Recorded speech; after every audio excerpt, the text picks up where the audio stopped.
Muito bem, estamos voltando com o seu JM, a informação precisa, com muita credibilidade na sua TV.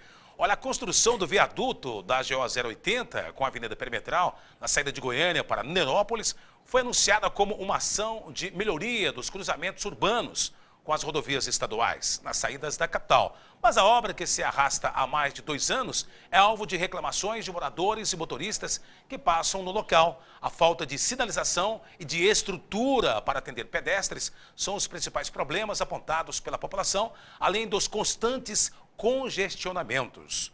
Olha, desde dezembro de 2013, gente, quando se tornaram aí alvo das investigações da Lava Jato, a Petrobras e suas subsidiárias demitiram 169.700 pessoas. Os cortes já alcançam o equivalente a 61% da equipe total, da equipe atual, que até fevereiro de 2016 estava em 276.600 funcionários. No início das investigações, eram 446.300 pessoas, ou seja, em cada 10 empregados, antes da operação, 4 foram dispensados. Que coisa. Olha, estamos recebendo em nossos estúdios a deputada estadual Isaura Lemos. Ela vai falar dos trabalhos, vai ver a situação que está passando hoje o Planalto lá em Brasília, esse rompimento do PMDB que já começa a propagar, a situação também do país e a política, situação, hein? Que coisa. Gente, e o impeachment? Vai ser mesmo aprovado ou não? Depois da Câmara vai para onde? Todas essas informações você vai ficar sabendo agora com a nossa deputada Isaura Lemos aqui do PCdoB. Ela que já está no seu quinto mandato e tem um trabalho relevante à sociedade na Assembleia Legislativa. E merece toda a nossa atenção. Deputada, seja bem-vinda. Boa tarde. Obrigada, Jorge. Obrigado, tudo bem, deputada? Tudo Estamos aqui mais uma vez, né? Sim. E num momento crucial da política brasileira. Tá, mas vamos falar de coisa boa. A senhora tem feito um trabalho significativo. A gente não chega, né, Neto Fiorentino, que é a nossa coordenadora do jornal, não chega ao 5º mandato se não tiver uma expressividade, se não tiver uma folha de serviço prestada. E a senhora tem isso de sobra, né, deputada? Eu tenho honrado, né, a confiança, os votos que a população, né, depositou na minha vida e na minha pessoa, e acho que é uma obrigação, mas eu também sinto muito prazer de dedicar a minha vida às causas populares, né? Eu acho que isso dá sentido à nossa vida, faz com que a gente se sinta parte integrante dessa trajetória política que o povo brasileiro, o povo goiano tem e tem se esforçado tanto para melhorar as condições de vida para todos. Não adianta só um grupo usufruir, né, Jota? Então, é uma vontade que a gente tem e que eu faço com prazer. Eu sinto tranquila fazendo esse trabalho. Olha, aqui no jornal, por exemplo, tem várias mulheres que estão, inclusive a nossa coordenadora do jornal é uma mulher, Neto Fiorentino. Agora, veja bem, você, telespectador, a mulher, ela é muito mais sensível, ela dedica mais, tem um lado afetuoso, né? Principalmente na área política. Aonde a nossa presidente errou para hoje ela está sendo hoje impeachmentada? Como que a senhora avalia a situação da Dilma? Até porque é a primeira mulher que chega ao Palácio do Planalto, na história do Brasil. E aonde a senhora acha que ela errou? Olha, primeiro que é importante nós colocarmos que esse processo de impeachment não é devido a erros da presidenta Dilma que leve a impeachment. Certo. Todo presidente comete erros. Agora, o que está sendo julgado hoje para impeachment a presidenta Dilma é justamente a suplementação de créditos que ela fez para cobrir os programas sociais, as tais chamadas pedaladas. Mas isso não é caracterizado pelos próprios juristas como crime de responsabilidade que possibilitaria o impeachment da presidenta Dilma. Então, está enganada a população quando acha que a presidenta está sofrendo um impeachment para combater a corrupção, devido ao envolvimento da presidenta com a Lava Jato. Ela não está envolvida com a Lava Jato. Não tem nenhum fato que coloca a presidenta como uma autoridade que praticou crime de responsabilidade pública e fiscal. Então, portanto, esse impeachment, ele, na verdade, é uma forma de linchamento que está sendo feito, como se, derrubando a presidenta Dilma, um outro país pode surgir daí. E eu fico preocupada, Jota Sobrinho, sim, porque o que vem atrás, no caso Temer, o PMDB, é um plano de desmonte dos programas sociais que até agora ajudaram milhões de brasileiros a ficar pelo menos numa linha de vida mais digna. Porque hoje nós temos uma seca já há muitos anos no Nordeste, como jamais vimos, e não se ouve falar de invasão de armazéns em busca de comida como antigamente existia. Por quê? Porque lá existe o Bolsa Família. Hoje, a maioria das pessoas que estão na linha de extrema pobreza tem essa ajuda do governo. Nós temos vários programas sociais na área da juventude, como o FIES e o ProUni, que no programa do PMDB, um programa que vocês podem acessar pela internet, chama Ponte para o Futuro. Ele faz ajuste nesses programas. O FIES não vai mais atender milhares de estudantes como é hoje. No programa Ponte para o Futuro, vai ter um corte nesses programas, como o FIES, o ProUni, o Pronatec, o Bolsa Família. Está querendo, esse programa do Temer está querendo fazer uma grande redução. Ou seja, a população está sendo enganada achando que o impeachment da presidenta Dilma está vinculada à luta contra a corrupção e à Lava Jato, quando nunca em nenhum governo se apurou tão abertamente a corrupção como no governo da presidenta Dilma. E eu concordo com a senhora, deputada. Veja bem, há uns 15 a 20 anos atrás, a instituição, a própria Polícia Federal, não levantava tantos crimes como esses que estão sendo trazidos à tona hoje. Parlamentar, senador, não tinha visto um senador ser preso. Então, quer dizer, a autonomia total para essa instituição. Autonomia total, inclusive o próprio programa dominical, eu não vou falar aqui de que rede, apresentou uma ex-funcionária da Petrobras, que trabalhou lá durante 30 anos, desde 1980, sim, e ela falou que naquela época ela participou de pagamento de propina. Exatamente. Quer dizer, se há 30 anos... E muito mais, desde que o Brasil foi descoberto, a gente pode, infelizmente, dizer que isso faz parte de um sistema. Sempre a classe política foi movida e se elegeu, especialmente os grandes partidos, através de ajuda de empreiteiras. Não é a primeira vez que isso acontece, é hipocrisia dizer que isso aconteceu só no governo Dilma. A corrupção na Petrobras sempre existiu, tanto que nos governos anteriores também existe, aí nas delações premiadas, denúncias de anos, décadas atrás, de propinas na Petrobras. O que está se fazendo hoje, justamente, é permitir que a Polícia Federal investigue. O que eu acho errado é a publicidade que se dá de forma espetaculosa, antes de comprovar os crimes, já apresentar os denunciados. Isso eu acho errado, acho que a Polícia Federal tem que ser mais técnica, o juiz mais técnico e menos estrela, porque o que eu estou vendo aí é um estrelismo por parte dessas pessoas, acusando, querendo aparecer, e tendo a pretensão, inclusive, de derrubar um governo que está permitindo a apuração dos fatos. Está querendo entrar para a história de uma maneira... na verdade, eu acho que tudo isso é para acabar com a Lava Jato. Pelo contrário. Pelo contrário. Né? Tem uma matéria agora, vamos ver essa matéria, sobre a OAB. É a OAB primeiro? A OAB? O PMDB. Vamos com a do PMDB. Dirigentes do PMDB decidem se o partido rompe ou não com o governo. Vamos ver essa matéria, vamos lá? Vamos conferir. No Palácio do Jaburu, residência oficial do vice-presidente Michel Temer, o movimento foi intenso desde o início do dia. O entre-sai de lideranças do PMDB era para definir a saída do partido do governo a ser anunciada na reunião do Diretório Nacional nesta terça-feira.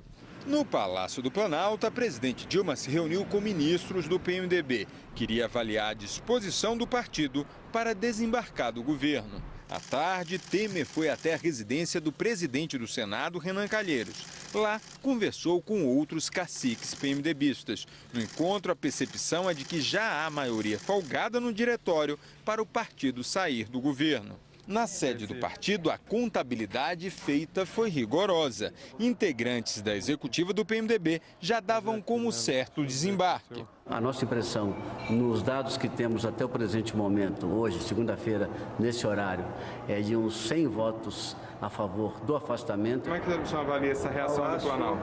É um exército sem soldados, sem armas. Não adianta mais. Não segura mais. No fim do dia, o ministro do Turismo, Henrique Eduardo Alves, apresentou a carta de demissão, antecipando o movimento de desembarque.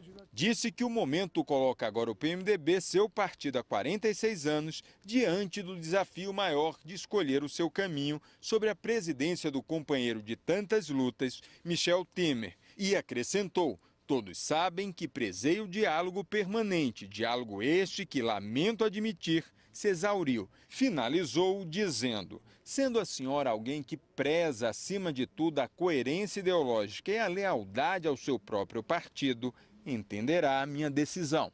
Na tribuna do Senado, o líder do governo mandou um recado direto ao vice-presidente.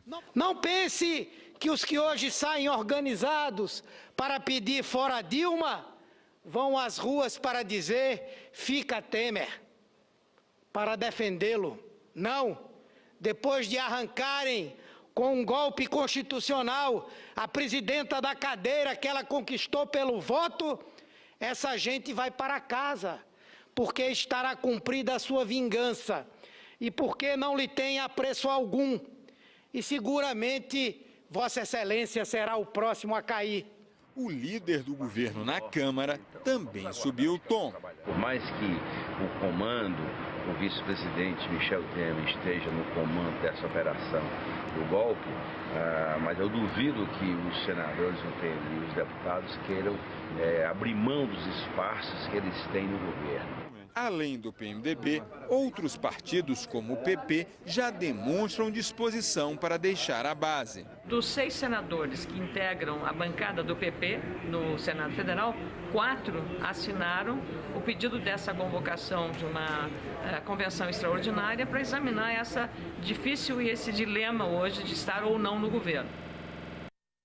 Olha, deputada, uma situação ali na fala do senador do PT, uma indignação enorme, até porque ele fala a saída da Dilma e fica Temer.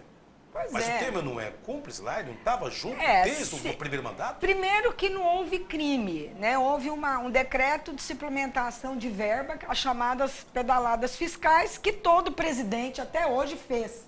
Os governadores de estados também fizeram, porque adiantamento de recursos para pagar programa social é um dever do governante. Nós não podemos deixar os programas sociais, devido à crise que está no mundo, à crise no Brasil, sem a cobertura necessária. Agora, segundo, que realmente o PSDB não vai permitir que o Temer governe também, porque inclusive ele assinou os mesmos decretos junto com a presidenta Dilma. Então o Temer, de forma oportunista, está sendo utilizado, achando que vai se manter, mas logo o Brasil também vai perceber que se um caiu devido a um motivo, o outro também não pode continuar. Agora, eu não acho que esse é o motivo. O motivo principal é que quem perdeu as eleições em 2014 não admitiu a derrota. Isso nós já vimos acontecer nas nossas vidas, que às vezes tem pessoas que não admitem a derrota. E os programas sociais tão importantes para o Brasil têm que ser preservados e principalmente a democracia. Por isso que o povo está se levantando. Vários juristas em todo o país, artistas, intelectuais, trabalhadores, sindicatos estão ao lado da presidenta Dilma, porque não é se gosta ou não gosta dela, se acha que ela acertou tudo, que é claro que não acertou tudo, tem também seus erros, né? Ela nunca foi política, ela se tornou presidenta sem nunca ter sido deputada, vereadora, nada disso. Então, realmente faltou-lhe experiência política, mas não nos faltou decência no trato com a coisa pública. Nunca apresentaram um crime da presidenta Dilma. Então, o que eu acho que é importante é observar que a parte da sociedade brasileira está se levantando, não vai se calar diante do atentado à democracia. A democracia tem que ser preservada. No dia 31, nós estaremos em Brasília nos manifestando e também aqui na Praça Cívica, às 17 horas, no próprio dia 31, quem não for a Brasília vai ter o seu momento também de se manifestar, não a favor do governo, mas a favor da democracia. E isso é um bem precioso que nós lutamos muito para conquistar e não abriremos mão do Estado de Direito e da democracia que hoje nós temos. Deputada, a gente está chegando ao final de mais uma edição do jornal, mas antes de fechar, qual o recado que a senhora daria para as pessoas, principalmente para o eleitor, em relação às eleições? A gente está prestes a realizar mais uma eleição para vereadores, para vice-prefeito e prefeitos do Brasil. Tanto de sabores com a política, o distanciamento das pessoas, o que o eleitor possa contribuir para melhorar a nossa política? Eu acho que o eleitor tem que agir com consciência, tanto no voto consciente, né? Porque muitas vezes a gente chega num local para colocar as nossas ideias, as nossas propostas, e algumas pessoas falam assim, e o que eu ganho com isso? O que eu ganho com isso são os programas sociais. Muitas pessoas que hoje são beneficiadas, moram numa casa do programa Minha Casa Minha Vida, compraram um carro a 72 prestações, conseguiram renovar a sua geladeira, seu fogão, porque hoje você compra em 10 vezes sem juros, né? E isso não existia, sempre existiu. Às vezes a juventude não sabe disso. Eu, quando eu ia comprar uma geladeira 20 anos atrás, eu tinha que pagar 2 para Losango, 2 para Fininvest, que são aquelas financeiras que ficavam dentro das lojas. As pessoas não sabem, acharam que sempre existiu o ProUni, sempre existiu o FIES. Não. Os estudantes, filhos de trabalhadores, não tinham acesso à educação superior, não. Nem ao ensino técnico, nem a creches, nem a escola de qualidade, como a gente vê muitas escolas de qualidade do ensino público. Isso o Brasil estava melhorando e deve continuar melhorando, mas para isso precisa do eleitor consciente. Precisamos de reforçar, nosso partido convida também aqueles que querem vir para participar do processo eleitoral a se filiarem ao partido, porque só até 2 de abril que tem essa oportunidade de se filiar para uma candidatura nas próximas eleições. Deputada, eu concordo com a senhora em relação ao eleitor consciente. Hoje você vai apresentar suas propostas às pessoas. O que eu ganho com isso? Só para tomar uma passagem rápida, você vê nos Estados Unidos, por exemplo, todos os comícios estão lotados. Os pretensos à presidência dos Estados Unidos, todos os comícios estão todos lotados, mas pelo ideal, pelo país, pela democracia. E aqui no Brasil, para você juntar pessoas, tem que levar algo em troca. Então precisa mudar esse cenário e precisa votar nas pessoas que têm idealismo, que queira realmente servir as pessoas na área pública, não por interesse ou por cargo, ou às vezes por barganhas. Que mais, né, deputada? Tanta coisa que a gente triste, vê. né? É triste essa situação. Tem que melhorar, tem né? que melhorar, tem que melhorar. Deputada, um grande abraço. Obrigada. A Rede Metrópole de Comunicação sempre de portas abertas à senhora. Muito obrigada pela oportunidade, eu agradeço à Rede Metrópole e me envio um abraço aos telespectadores, dizendo para eles se acalmarem, pensar, refletir em tudo que nós falamos e tomar uma posição a favor do Brasil, a favor da democracia. Obrigado, deputada. Um abraço. Muito bem, esse é o seu JM, a informação sempre precisa, com muita credibilidade. Olha, e uma última notícia, vamos passar ela? Olha, o preço a ser pagar por tranquilidade por alguns meses nas eliminatórias é vencer o Paraguai. Hoje, a partir das 21h45, no estádio Defensores del Chaco, em Assunção, pressionada, a seleção brasileira enfrenta o rival após o empate com o Uruguai no Recife. A vitória é o único resultado capaz de manter o Brasil na zona de classificação do torneio classificatório para a Copa de 2018 na Rússia. Para Dunga ter paz até setembro, data de nova rodada, somente os 3 pontos interessam. E tomara que o Brasil vença. Um grande abraço, eu espero contar com você amanhã, ao meio-dia, aqui no JM. Até amanhã.